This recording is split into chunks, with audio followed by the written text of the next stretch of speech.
고 강영우 박사님은 14살 때 축구하다가 축구공에 맞아서 양쪽 눈을 실명하게 되었고, 그래서 어린 시절을 정말 불우한 어린 시절을 보냈지만 참 불행한 가운데 다행히 주님을 만난 거예요.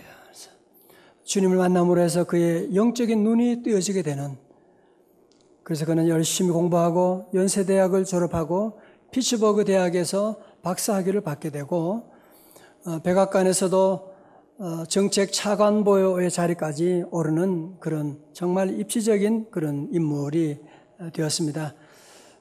그분에게 두 아들이 있는데, 큰아들이 진석이라고 하는데, 하루는 초등학교 다니는 진석이 일기장을 보게 된 거예요.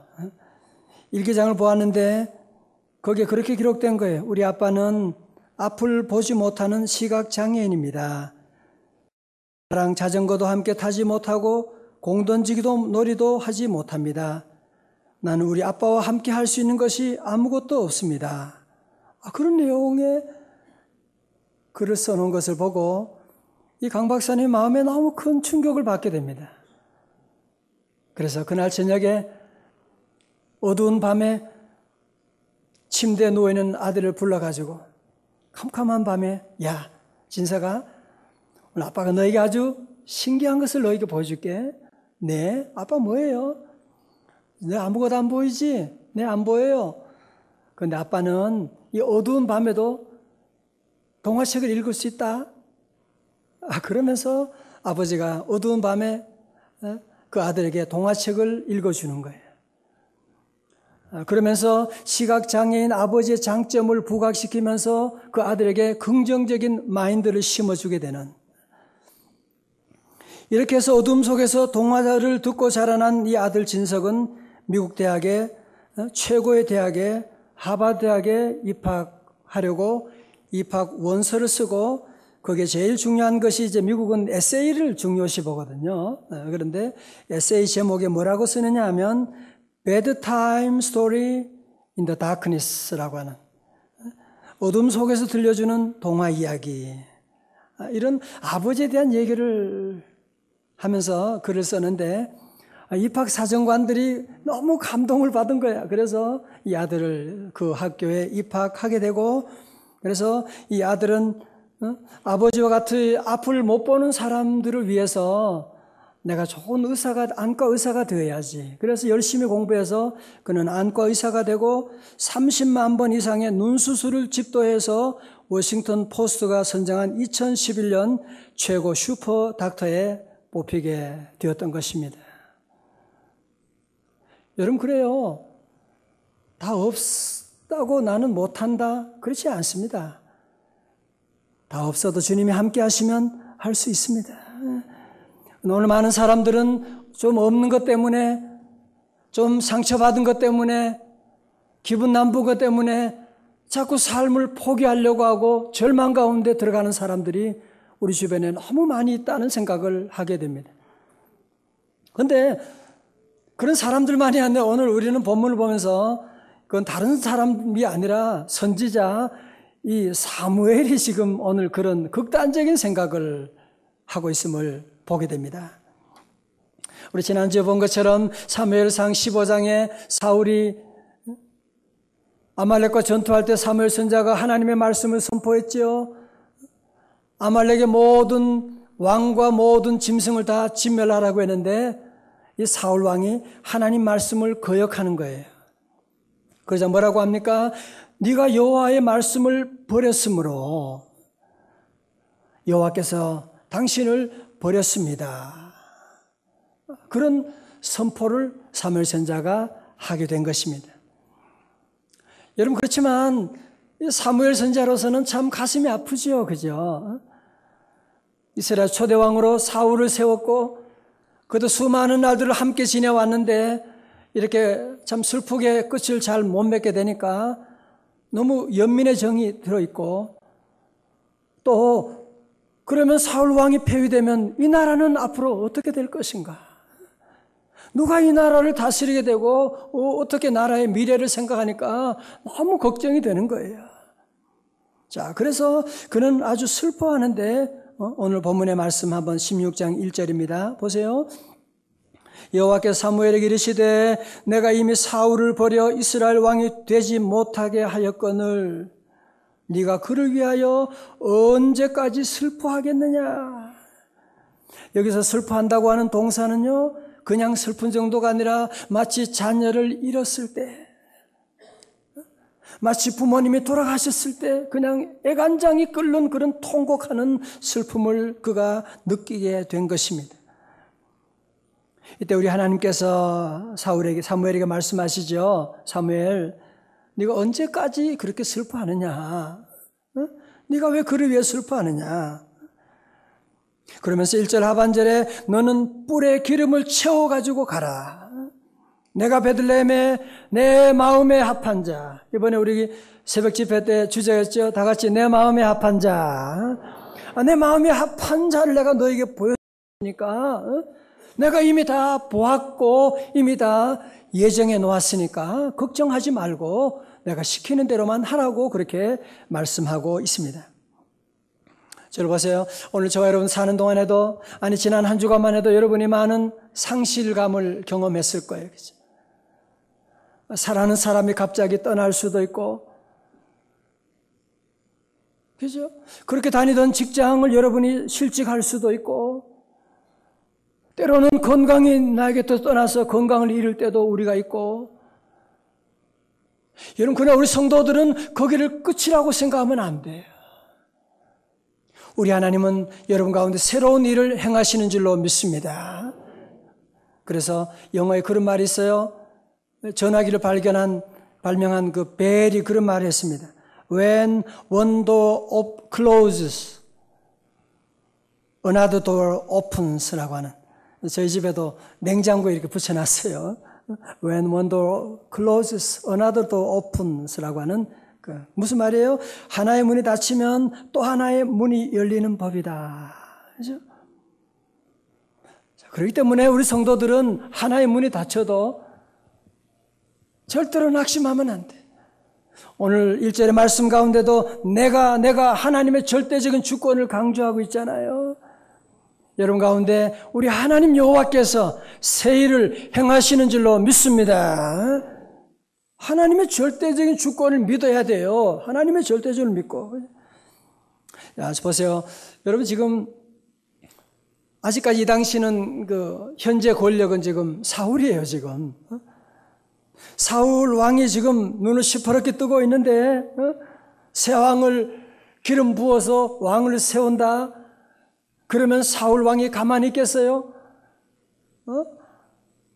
그러면 사무엘 선지자뿐 아니라 이세 모든 집안을 다 죽여버릴 텐데, 사울 왕은 충분히 그럴 수 있는 사람이거든요. 나중에 보면 85명의 제사장도 그냥 죽여버리는 그런 사람입니다. 그래서 이 사무엘 선지자가 너무 두려워서 2절에 말씀합니다. 사무엘이 이르되 내가 어찌 갈 수 있으리까? 사울이 들으면 나를 죽이리이다 하니. 이때 하나님께서 걱정하지 마. 그러면서 지혜로운 해결책을 제시해 주는데 뭐예요? 네가 제사 드리러 간다 그러면 되잖아. 제사 드리는 것은 제사장이 하는 자연스러운 일인 것이니까 암송아지를 끌고 가서 내가 여호와께 제사 드리러 왔노라 그러면 되는 거야. 그러면 3절에 말합니다. 이새를 제사에 청하라. 내가 네게 행할 일을 가르치리니 내가 네게 알게 하는 자에게 나를 위하여 기름을 부을지니라. 여러분 동그라미 치셔야 돼요. 여기도 계속 나오는 단어가 뭐예요? 1절, 2절에 내가라고 하는 단어가 1절에도 2번, 2절에도 2번 내가 뭐예요? 하나님의 절대적인 주권. 하나님의 절대적인 주권. 다 같이 하나님의 절대적인 주권. 좋은 단어예요. 하나님의 절대적인 주권을 믿고 내가 하는 일은 순종하는 거예요. 일은 하나님이 하시는 겁니다. 자, 이제 사무엘은 하나님 말씀에 순종해서 새로운 왕에게 기름 붓기 위해서 베들레헴에 있는 이새의 집으로 가게 되는데, 이 당시에 사무엘 선지자가 베들레헴에 온다고 하니까 아주 어마어마한 뉴스거리가 되었을 것입니다. 그리고 그 베들레헴에 있는 장로님들이요 두려워가지고, 아니 사무엘 선지자님께서 어떻게 이 시골 촌동네까지 오시게 됩니까? 하면서 벌벌 떨면서 그를 영접했다고 그렇게 말하고 있죠. 근데 사무엘 선지자는 저들에게, 장로님들에게, 아닙니다, 내가 여호와께 제사하러 왔습니다, 스스로 다 성결하게 예배를 준비하십시오.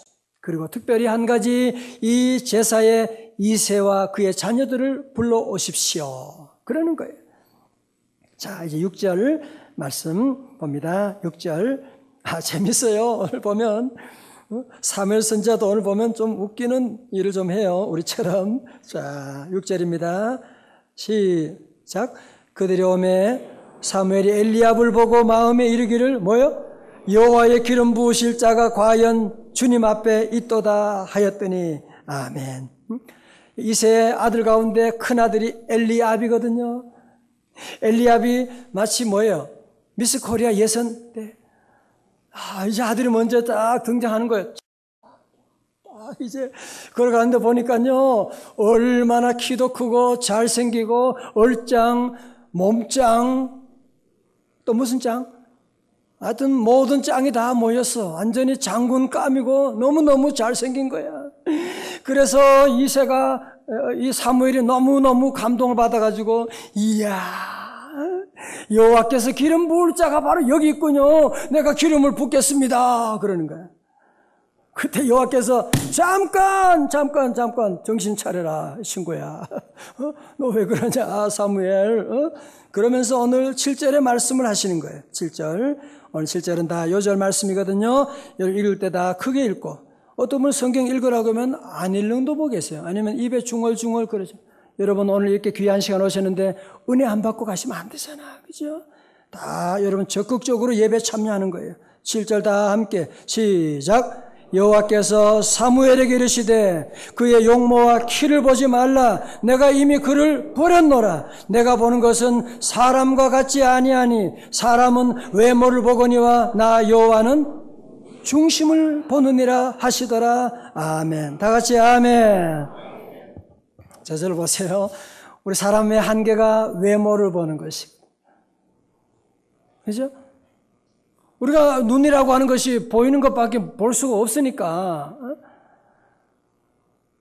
이 빙산 보면 드러난 것밖에 안 보이지 우리가 그 뒤에를 어떻게 보겠어요? 그러니까 우리는 늘 실수할 때가 많은 거예요.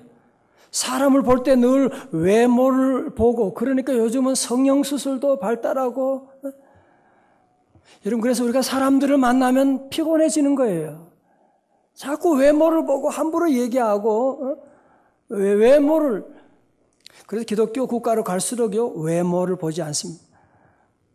여러분, 미국 같은 데 가서 청바지 입고 다닌다고 해서 우습게 보면 안 돼요.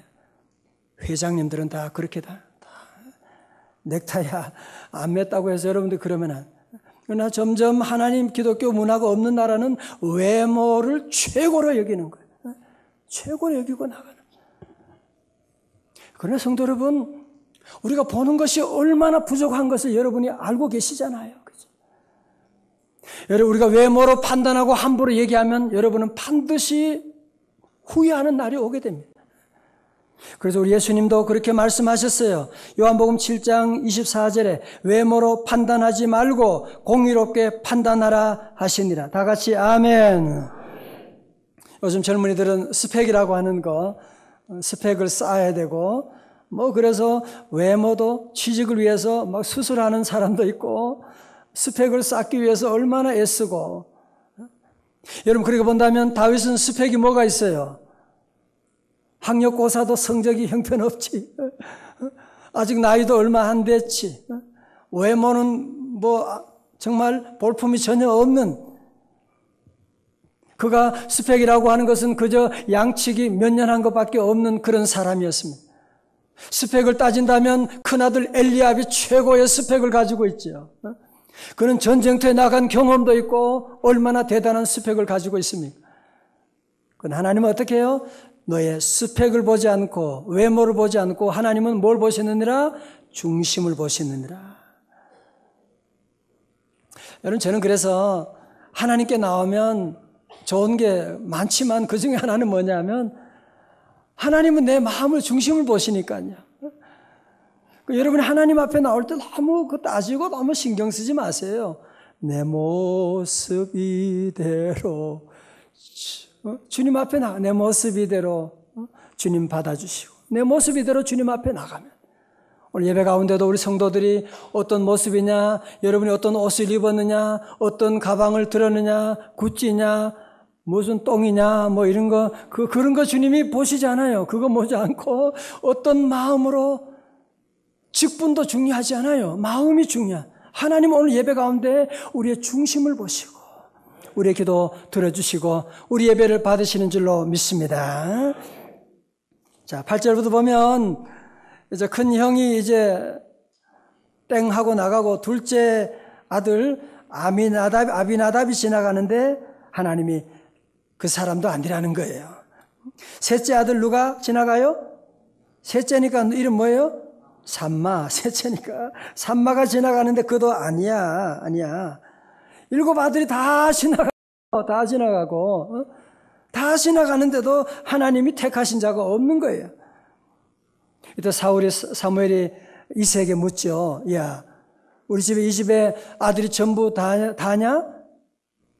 아니, 그건 아닌데요. 막내가 있기는 하지만 그 막내 개는 좀 그런데 지금 뭐 양을 치고 있습니다. 여러분 성경에서 여기서 막내라고 하는 말은 뭐냐 하면 원어로 보면 꼬마다 그런 말이에요. 꼬마. 좀 그런 요즘 좀 저속한 말로 표현하면 찌질이 그런 말이에요. 걔는 꼬마 걔는 찌질이고 지금 양치고 있는데 걔는 신경 안 써도 될 것 같은데요. 이제 그런 얘기를 하고 있는.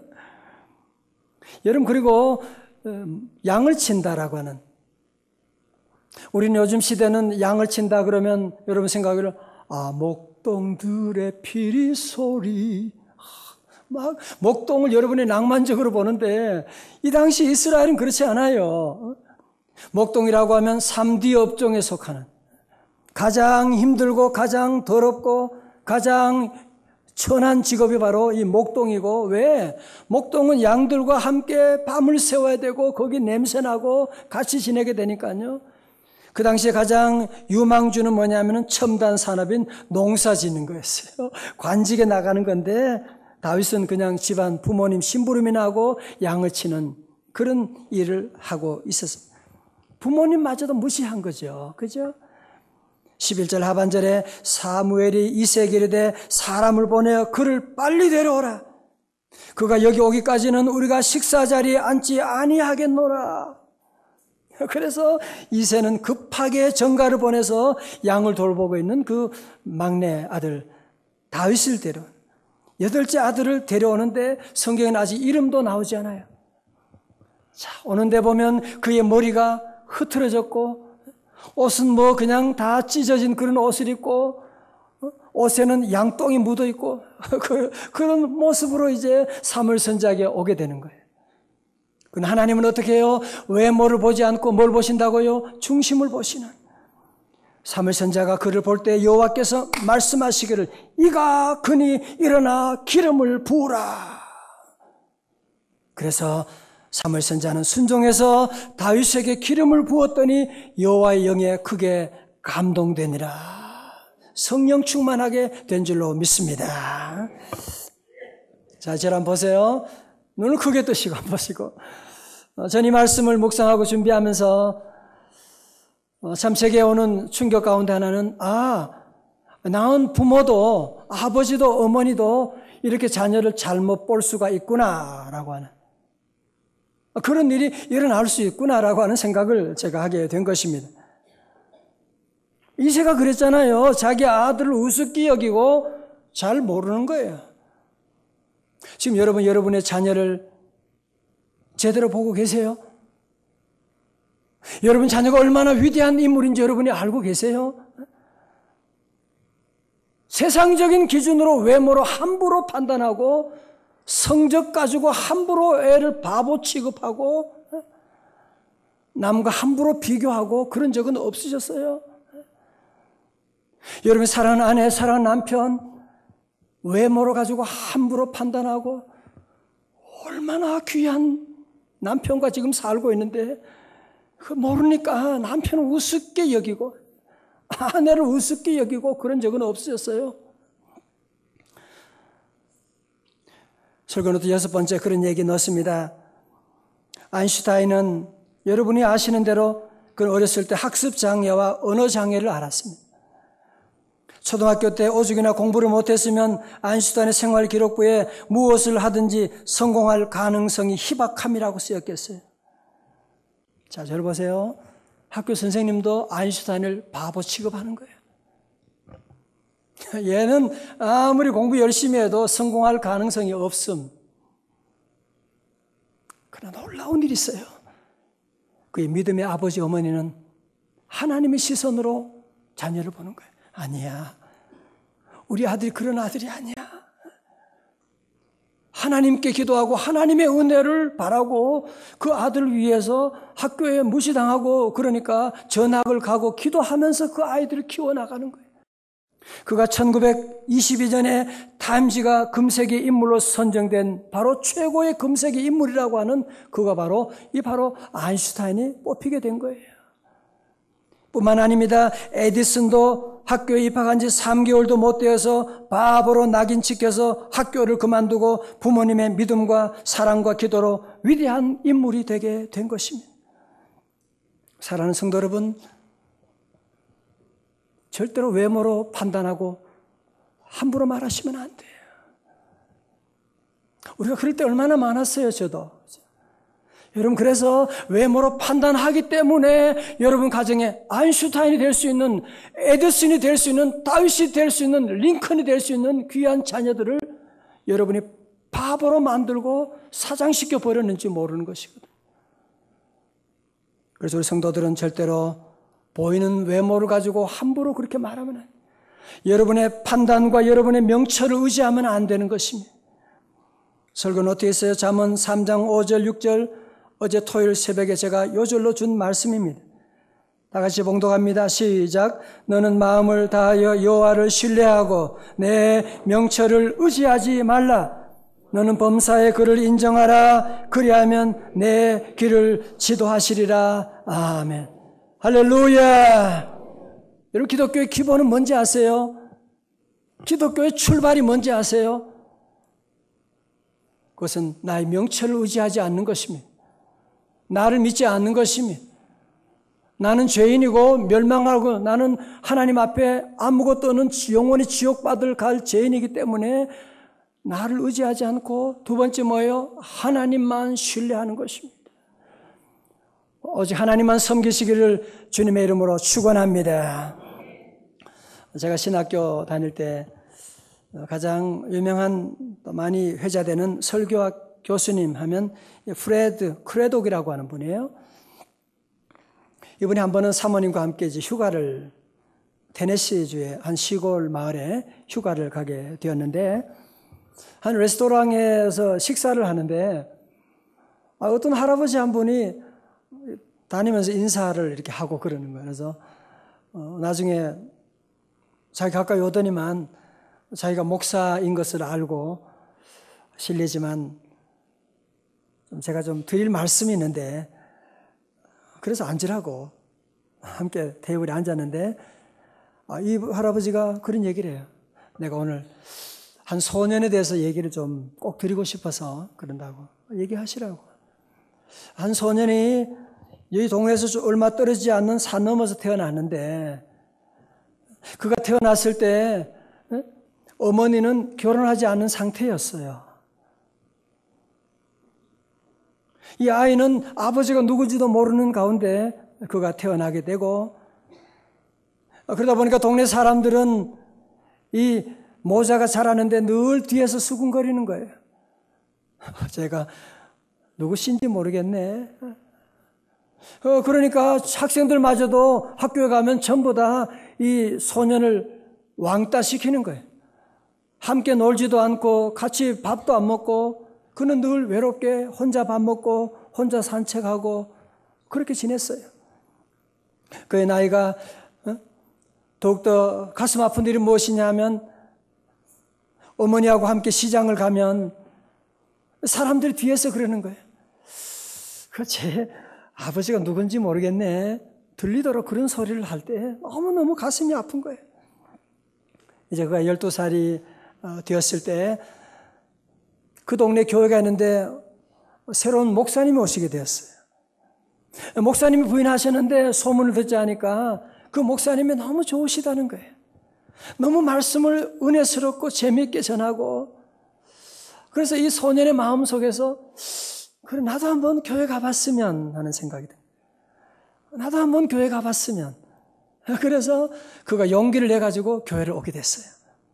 교회 와서 예배를 듣는 가운데, 말씀을 듣는 가운데 너무 좋은 거예요. 너무 은혜를 받게 되고, 그러나 사람들의 눈이 무서우니까 이 아이는 예배가 시작하면 기도할 때 살짝 들어오는 거예요.